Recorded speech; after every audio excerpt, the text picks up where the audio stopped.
AP cabinet సమావేశంలో మంత్రి రాంప్రసాద్ రెడ్డి కన్నీటి పర్యంతమయ్యారు.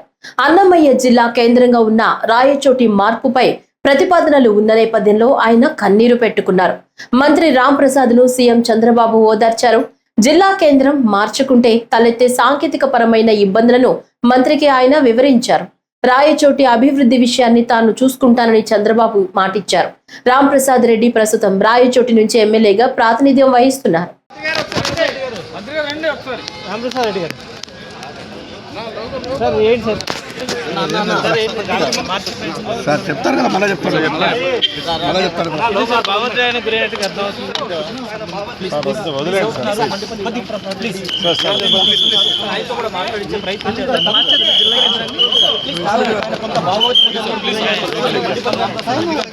సార్ మండిపల్లి గారు సార్ మినిస్టర్ గారు మండిపల్లి రాంప్రసాద్ రెడ్డి ఒకసారి సార్ సార్ మండిపల్లి గారు సార్ సార్ ఏంటి సార్ సార్ సార్ ఏంటి సార్ ఏమన్నా డిసిషన్ తీసుకున్నారా సార్ రాంప్రసాద్ రెడ్డి గారు సార్ సార్ సార్ సార్ ఏం సార్ ఏంటి సార్ మళ్ళీ మాట్లాడారు సార్ రాంప్రసాద్ రెడ్డి గారు sir sir sir sir sir ఒక్క నిమిషం డౌన్ సార్ సార్ ఒక్క నిమిషం సార్ మండిపల్లి గారు సార్